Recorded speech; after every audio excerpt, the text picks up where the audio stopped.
আসসালামু আলাইকুম ওয়া রাহমাতুল্লাহি ওয়া বারাকাতুহ। আমি আলোচনা রাখছি শেখ আব্দুর রহিম বিন আবু আহমদ টাঙ্গাইল। আজকে 92তম আলোচনা। আজকের আলোচনার বিষয় হলো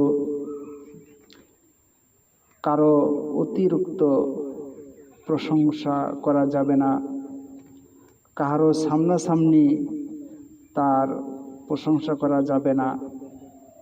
যদি কেউ করে সে যেন তাকে হত্যা করল। যে এই সম্পর্কিত একটি হাদিস আলোচনা করছি ইনশাআল্লাহ।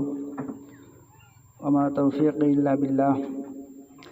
এই আলোচনা সহিহুল বুখারী প্রথম খণ্ড আরবি 366 পৃষ্ঠা, কিতাবুশ শাহাদাত, বাব ইজা জাক্কা রাজুলান কাফাহু। যথাক্রমে সহিহুল বুখারী আরবি বাংলা তাওহীদ পাবলিকেশনস, হাদিস নাম্বার 2662। ইন্নাল হামদুলিল্লাহি ওয়াহদাহু ওয়াসসালাতু ওয়াসসালামু আলা মান লা নাবিয়্যা বা'দাহু, আম্মা বা'দ।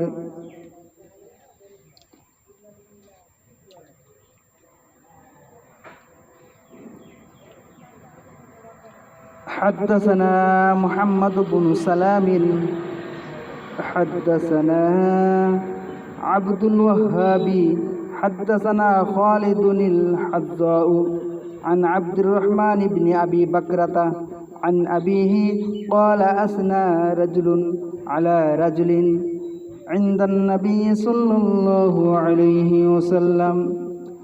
আবু বকর রাদিয়াল্লাহু তাআলা আনহু হতে বর্ণিত, তিনি বলেন,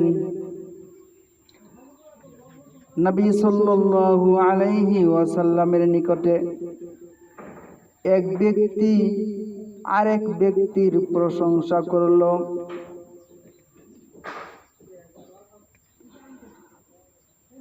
قال أثنى رجل على رجل عند النبي صلى الله عليه وسلم।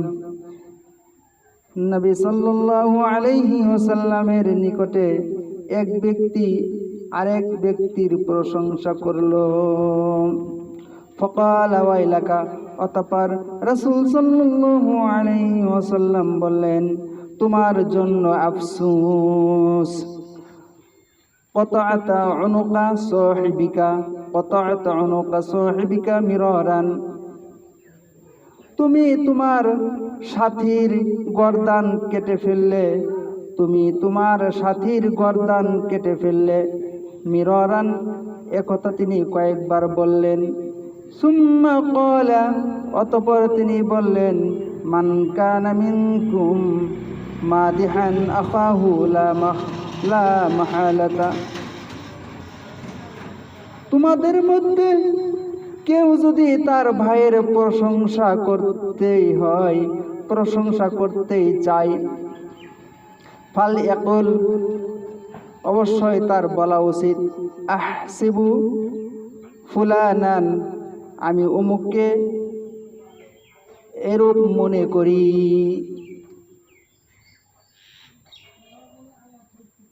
আল্লাহু হাসিবুহু, আর আল্লাহ তার সম্পর্কে অধিক জানেন। ওয়ালা উযাক্কি আলাল্লাহি আহাদান, আর আমি কখনো আল্লাহর সামনে কারো প্রশংসা করি না। আহসিবুহু কাযা ওয়া কাযা ইন কানা ইয়ালামু যালিকা মিনহু,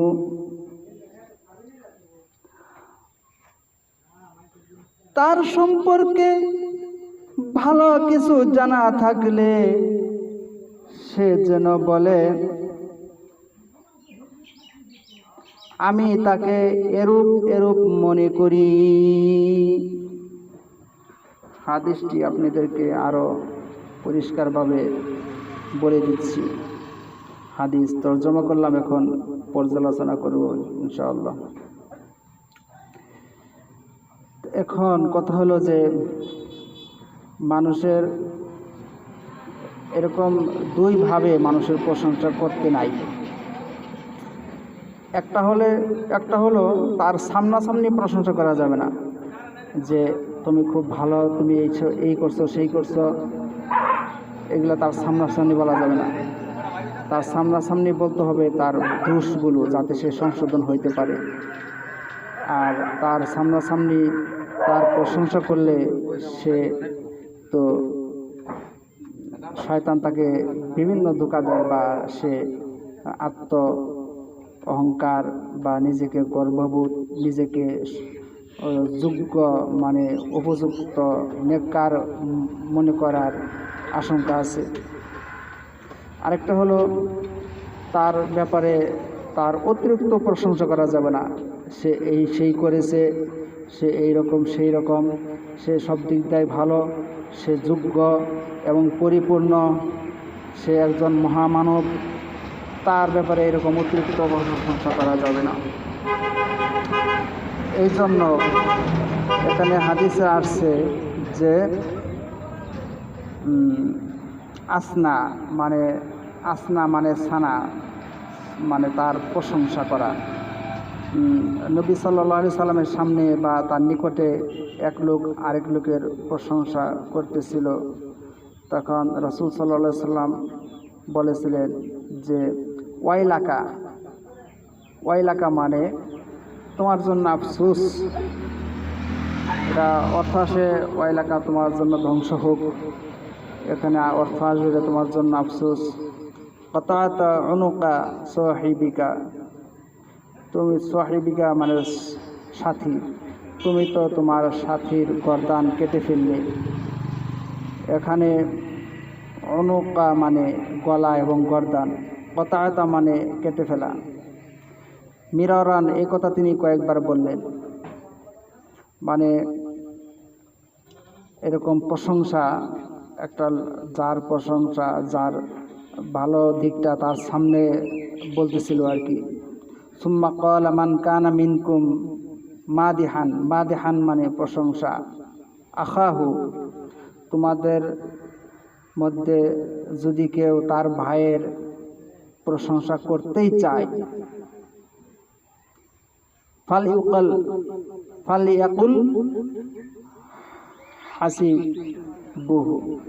ফালিয়াকুল আহসিবু, সে যেন তার বলা উচিত যে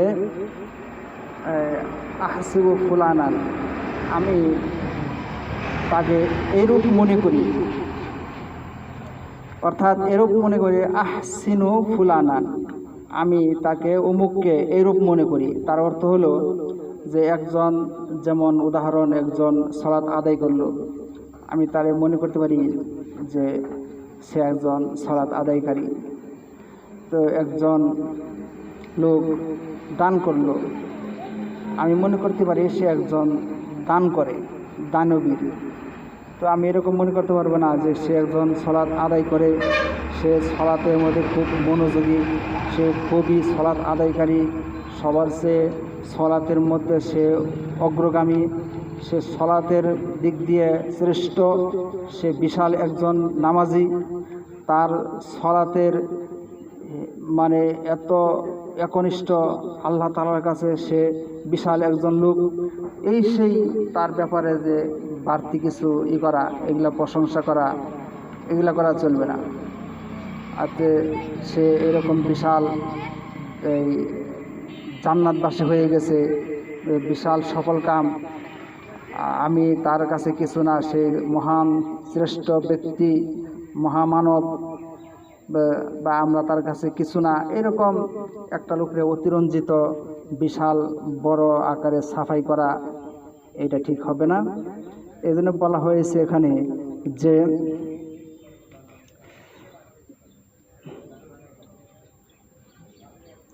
বলা হয়েছে আহসিবু ফুলানা, আমি তাকে অমুক লোকে এরকম মনে করি, মানে সে যেরকম সেরকম মনে করা, তার অতিরিক্ত তার জীবনের সব ভালো দিকটা প্রকাশ করে তাকে সবার উপরে উন্নীত করা, এগুলো অতিরিক্ত নিষেধ আছে আর কি। তখন তারপরে বলা হয়েছে ওয়ালা উজাক্কি আলাল্লাহি আহাদান, আমি কখনো আল্লাহর সামনে কারো প্রশংসা করি না, যে আমরা সবাই আল্লাহর প্রশংসা করব, কিন্তু যদি কেউ সাহায্য সহযোগিতা করে, মনে করতে হবে যে আল্লাহ তাআলা আমাকে সাহায্য করছেন, কিন্তু ওনার মাধ্যমে করছেন, যে আল্লাহ তাআলা ওনার মাধ্যমে করছেন, কিন্তু সাহায্য করার মালিক তো আল্লাহ। কাজে একজনের সাহায্য পাইলে বলতে হবে যে আল্লাহ তাআলা সাহায্য করছেন তার মাধ্যমে, কিন্তু এটা বলা যাবে না যে সে আমাকে সাহায্য করছেন, সে সাহায্যকারী, সে সাহায্যকর্তা, সে একমাত্র সাহায্য করার জন্য সে মালিক, এগুলা অতিরিক্ত বলা যাবে না। তারপর বলা হয়েছে মান কানা মিনকুম মাদিহান আখাহু, তোমাদের মধ্যে যদি কেউ তার ভাইয়ের প্রশংসা করতেই চায়, সেজন্য বলে তাকে যেরকম দেখে সেরকমই যেন বলে। তারপর বলা হয়েছে আহসিবুহু কাজা ওয়া কাজা ইন কানা ইয়ালামু যালিকা মিনহু, তার সম্পর্কে ভালো কিছু জানা থাকলে বলবে আমি তাকে এরূপ এরূপ মনে করি। ভালো কিছু দেখলে মনে করতে হবে আমি তাকে এরকম এরকম মনে করি। অনেকেই আছে সাহায্য সহযোগিতা করে তার কাছে ভালো হওয়ার জন্য, কেউ কেউ সাহায্য সহযোগিতা করে, ভালো ব্যবহার করে এবং বিভিন্ন রকমের ভালো পরামর্শ দেয় তার কাছ থেকে কিছু নেওয়ার জন্য। কেউ কেউ আছে সওয়াবের উদ্দেশ্য করে, কেউ কেউ আছে কাউকে ফাঁদে ফেলার জন্য ভালো কাজ করে, কেউ কেউ আছে নিজের বরত্ব ঠিক রাখার জন্য সামাজিক খেদমত করে, কেউ আছে নেতৃত্বকে ঠিক রাখার জন্য সমাজের খেদমত করে। কেরা কোন বিষয়ে, কেরা কোন উদ্দেশ্য নিয়ে মানুষের সেবা করে, খেদমত করে, এটা তো আমরা জানি না। এই জন্য আল্লাহ তাআলা বলছেন আল্লাহু হাসিবুহু, তার সম্পর্কে আল্লাহই ভালো জানেন সে কত ভালো, সে আন্তরিকভাবে আল্লাহর জন্য করছে, পরকালের জন্য করছে কিনা, বা দুনিয়ার লাভের জন্য করছে কিনা, সে খেদমতটা সেটা তো আমরা জানি না। এই জন্য আমরা কারো সেবা পাইলেই যে তার প্রশংসা করব, তাকে বিশাল একটা কিছু অনেক কিছু বলা অতিরঞ্জিত, এগুলো নিষেধ রয়েছে। এই জন্য অনেকেই আছে যে শিক্ষক সেই ছাত্রকে বলে যে আমার ছাত্র যে ওয়াজ করলো অনেক সুন্দর হয়েছে, তার ভালো ওয়াজ করছে, তার কথাবার্তা অনেক গভীর, সে আমার ছাত্র অনেক রকমের বিশাল জ্ঞান অর্জন করে ফেলেছে। তো বিভিন্ন রকমের তার ছাত্রের প্রশংসা তার সামনেই বলা শুরু করে দেয়। এরকম আছে যে উস্তাদ আলোচনা করলো, ছাত্র সেই মাহফিলে বলতেছে আমার উস্তাদ এইরকম সেই রকম বিশাল আলোচনা করছে এবং খুবই জ্ঞানী, হ্যাঁ উনি তাকওয়া পরহেজগার, উনি আল্লাহ ভীরু, উনি তাহাজ্জুদ গুজার, উনি অনেক মাদ্রাসা প্রতিষ্ঠান করছেন, বিশাল, ওনার তুলনা কেউ হয় না, উনি মহামানব। এইরকম বিভিন্ন রকমের যে প্রশংসা করে, তাই এটা নিষেধ। সে বড় জোর উস্তাদকে বলতে পারে যে আমার উস্তাদ ইসলামের অনেক খেদমত করছে, আল্লাহ কবুল করবেন এটাই আশা করি, শেষ। তা বাদ দিয়ে বিভিন্ন রকমের সেই বিভিন্ন তার গুণগান গায়। এগুলো গুণগান আল্লাহ তাআলার করতে হবে। আল্লাহ আমাদের সৃষ্টিকর্তা, তিনি আমাদেরকে রিজিক দেন, তিনি আমাদেরকে হায়াত মৌত দেন, তিনি আমাদের ভালো ও দুঃখের মালিক, তিনি আমাদেরকে জান্নাতে দেওয়ার অধিকার রাখেন, তিনি আমাদেরকে ক্ষমা করেন, তিনি আমাদেরকে পরীক্ষা করেন, তিনি রিজিকদাতা, তিনি সৃষ্টিকর্তা। আল্লাহর ব্যাপারে আমরা তার সিত্তুসানা, তার গুণগান আমরা গাইব। তো এগুলো না করে একটা মানুষ আর একটা মানুষের মন গলানোর জন্য, তার কাছে কিছু পাওয়ার জন্য, তার কিছু ভালোবাসা নেওয়ার জন্য, তার এরকম চাটুকারিতা করে একটা লোকের অনেক বড় বানায়, এগুলো এরকম ধোঁকাবাজি করে। যাই হোক, এগুলো নিষেধ। এই জন্য বলা হয়েছে যে আহসিবুহু কাজা ওয়া কাজা ইন কানা ইয়ালামু যালিকা মিনহু। তার সম্পর্কে ভালো কিছু জানা থাকলে বলবে আমি তাকে এইরকম মনে করি। শেষ। সে যদি এই ভালো হালাল উপার্জন করে, আমি বলতে পারি সে হালালভাবে সে ইনকাম করে। শেষ। তো বাড়তি কোনো কিছু প্রশংসা করা যাবে না, আর সামনে বলা যাবে না। তার পিছনে বলতে হবে ভালো কিছু, যাতে ভালো লোকটাকে মানুষ ভালো মনে করতে থাকে। আর তার দোষ তার সামনে বলবে যেন সে সংশোধন হওয়ার সুযোগ পায়, তার ভুলগুলো যেন সে বুঝতে পারে। কিন্তু মুনাফিকরা কিন্তু উল্টা করে, তাকে সামনে ভালো বলে পিছনে বদনাম করে। এগুলো মুনাফিকদের কাজ। আর মুমিনের কাজ হলো সামনে তার দোষ ধরে দেওয়া ভদ্রতার সহিত, এবং পিছনে তার ভালোগুলো বলা, যাতে ভালো লোকরে মানুষ ভালো মনে করতে থাকে। যাই হোক, আমি আলোচনা এখানে শেষ করছি। সুবহানাকাল্লাহুম্মা ওয়া বিহামদিকা আশহাদু আল্লা ইলাহা ইল্লা আনতা আস্তাগফিরুকা ওয়া আতুবু ইলাইক। আসসালামু আলাইকুম ওয়া রাহমাতুল্লাহ।